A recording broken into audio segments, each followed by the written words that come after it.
Hey everybody, it's LaVonna Roth here, and I'm so excited to be here with you.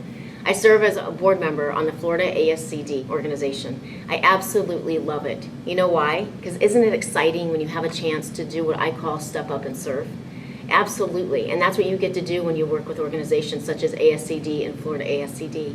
But that's not my only role. I also work with schools and districts outside of here, not only in our country, but also around the world. It's such a privilege to be able to do that. So what do? Well, I work on the whole child, but specifically engagement. So how is it that we engage kids in learning? Well, I began that with the why. When we look at brain research, how does the brain learn?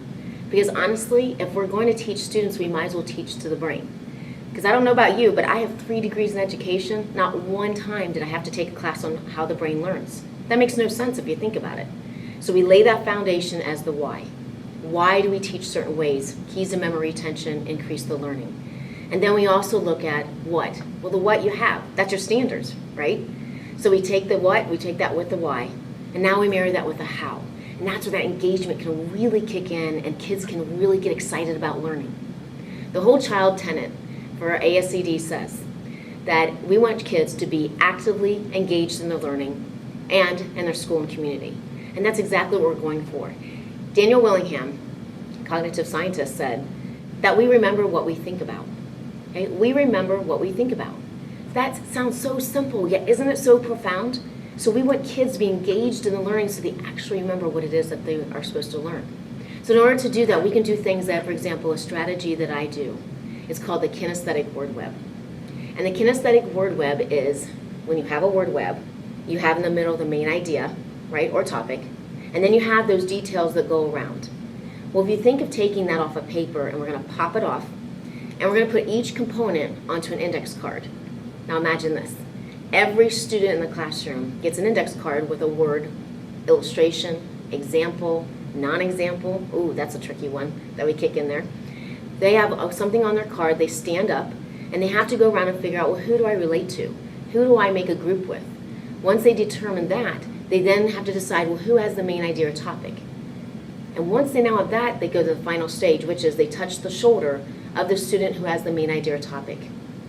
Now you can physically see a kinesthetic word web. But it doesn't stop there. That's engaging enough, but we're going to kick it up a notch.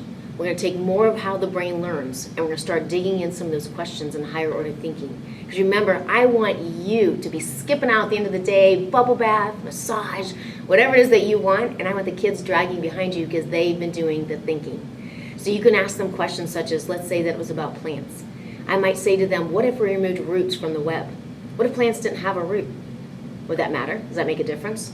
When I get back, I want to hear 2 reasons why you agree with me or 2 reasons why you disagree with me, because I think roots don't matter. I may also look at it from the point of character traits.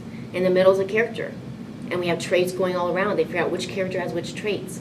And again, some of my questions may be to them, all right, show me in the text 3 places of evidence that you say the student models that trait. And another little quick question we could ask is, what if I remove that trait from the character? How would that change the story? So you see how you can have fun with this? We don't want sit and get. The kids learn when they move, when they get that oxygen to the brain, and then they have a chance to interact. That's how we learn, is by discussing. Not that we don't need our times where we actually pull back and have our own time to sit and think and listen as well. But there are a few tips there, but we're looking at the whole child. We want them to enjoy school. We want them to be confident, and we want them to leave knowing how do I help contribute to my school, my community, and my world. So you have a lot of resources at your fingertips. You have the ASCD.org as well as FASCD. Go there, find the resources, become an active member so that you can learn so much more. I look forward to seeing you.